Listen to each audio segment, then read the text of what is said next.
Let's have a real talk.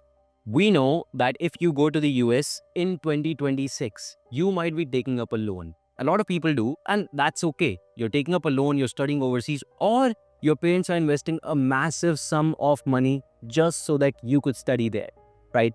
Now, let's face it, the US is a great country. It has a massive return on investment.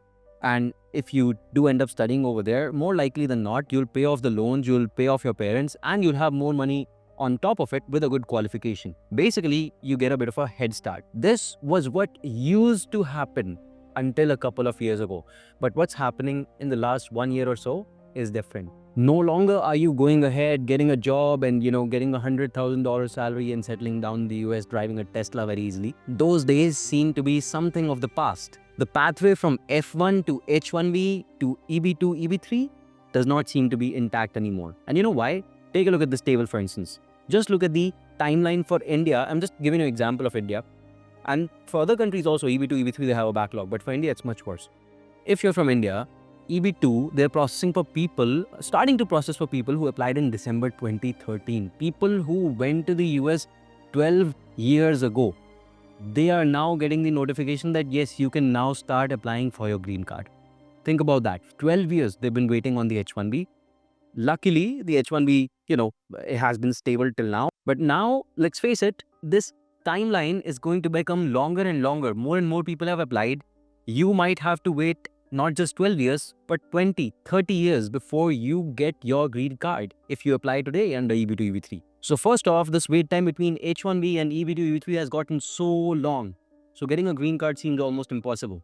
And the second problem is, going from the F1 to H1B has almost become impossible today. If you think about it, Trump administration has made massive changes to the H1B. Yet, FY 2026 cap for the H1B was automatically reached, covered. They didn't even have a second lottery at that point because too many people applied. So a lot of people are interested, but how many are going to apply in the next lottery? First, the fee has increased sharply. Now your employer needs to give out $100,000 to the government. This is except from your salary.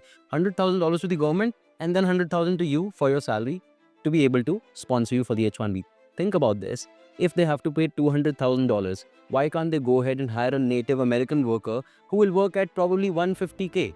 That means they would still end up saving $50K. Now, the only reason why the employer might pay you $100K and the government $100K is because you are extraordinary, talented, so talented that you're doing the work of maybe 5 people in the company. But then again, even if they want to put you at $100K salary, will you get the H1B? I don't think so. Because now you take a look at this chart. Just to be able to get the H1B in San Francisco, just giving you an example over here as a software developer, to increase your chances now, because H1B lottery is going to be salary based. So you need a salary of $213,000 plus to be in that, level 4 basically, where you will have a very high chance of getting the H1B. If you're below that, if you're in level 1, level 2, maybe not even there, God knows if you get any chance at applying the H1B, because there's going to be other people who will have much higher chances. Their name goes into the ballot 4 times, your name goes 1 time. Who do you think will win? Yes, it's still a lottery, but odds are against you, very much against you.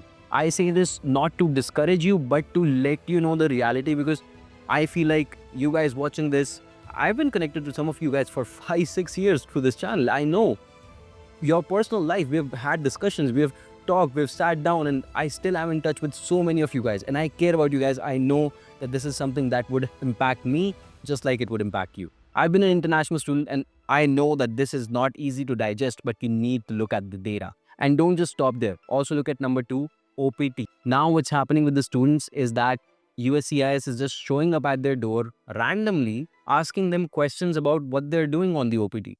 Are you doing a legitimate full-time job, or are you contracting for someone? If you're contracting, who's your end client? Where are they based out of? Why are you here? Why are you working out of here? Is your degree related to whatever you are trying to do over here? Is that related or not? Because it should be, otherwise you cannot work here. What is your I-983 training plan? Are you working according to that? Are you doing something else? Is this job legal? All those things. Where are your bank statements? Have you been paid a salary? Are you running your own payroll? All these things, the officers are coming at your door and asking you. Imagine that. It is daunting, to say the least. On top of that, we all know that we have a time period under which we need to find a job. If we don't find a job, especially doing STEM OPT, we need to pack our bags and leave within 60 days. Unfortunately, what a lot of students have to do because of today's job market is that they start running their own payrolls, they start doing things which are a little bit less than legal, keeps them afloat for a while and, helps them find a job. Eventually, most of them are okay. But if the USCIS is doing this, understand this, you will not be able to keep yourself afloat. You will have to come back. Again, rolling back to the same thing. How do you make things easier for you? If your profile is better than the rest of the people, your profile has some extraordinary or exceptional talent, you're good. Employers will select you before everyone else. You're fine, but still, the general majority isn't. You remember this pathway that I talked to you about where you go from F1 to the H1B, then EB to EB3?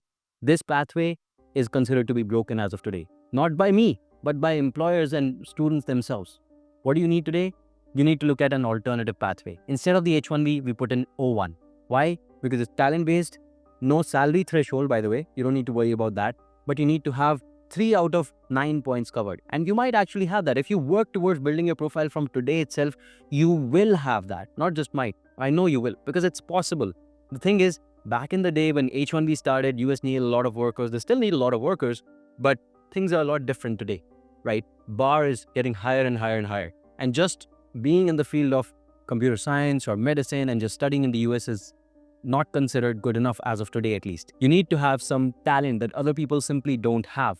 And that's where I want you to put the O1, study its requirements. I have a whole video on this channel. Check it out and start working towards it from day one. And this is not just for US immigration. For every country out there, countries don't want immigrants right now, but they will accept you if you have talent. So if you want to study abroad, work abroad, you need to work on this. And then, by the way, from the O1, we'll put, instead of the EB2, EB3, we'll put the EB1. So what it looks like is this. And if you really consider the wait time between O1 to EB1, it's hardly 2 years approximately. It depends on which country you're from, but hardly 2 years of wait time, sometimes even less than a year, it depends. But you may be able to get a green card in your hands in less than 5 years. That's what I'm telling you. Now, there will be enough people in the comments all around you as well telling you that these are extraordinary visas, man. You can't do it. You don't have the ability to do it. I say I've seen more than 200 people do it. I know that many people can do it. It's just about you putting in the effort, the work, the roadmap. You need to follow the roadmap, I would say. If you follow it, you do it. I don't see why you cannot be extraordinary. Every person who is extraordinary today was at some point they were deemed ordinary. You can do it. You just need to work towards it. So make sure you do one thing. You sign up on YMGrad. I'm going to send you a free roadmap, a free cheat sheet on how you can work on these visas and your profile itself, which will be accepted tomorrow wherever you want to go. US, UK, Australia. There's all other countries as well, like Singapore and UAE, which are growing economies. People accepting people based on this talent that I'm talking about. So work on it from today if you want to get a global exposure. It's no longer 2015 or 1990 when, the H1B was working well. So basically, let's break this down. Who should still go to the US? Number 1, if you're going to a very good top university. And number 2, you're ready to work on improving your profile towards some of these talent-based visas, because otherwise it's not worth it. Or of course, there's number 3, that you have an employer who's ready to pay the $100,000 for the H1B, which is unlikely, but maybe you have someone who can do it. In that case, it works out, no problem. But that's my consensus of whether you should go to the US or not in 2026. I hope this video helps. It's not to scare you, but to let you know to work towards the change. The people who listen, hopefully they will have some kind of an output. The people who don't listen, I hope you guys are also safe. But at the end of the day, it's all about improving. And I personally like to focus on improvement continually. And this is how I would do it if I was in your position today. You can find my WhatsApp number in the description, by the way. Make sure to reach out to my team over there if you need any help. And you can send me a resume or LinkedIn on YMGrad.com for a free evaluation. Subscribe to the channel and find me on Instagram for more such content. Thank you so much for seeing me. I'll see you in the next one. Goodbye and take care.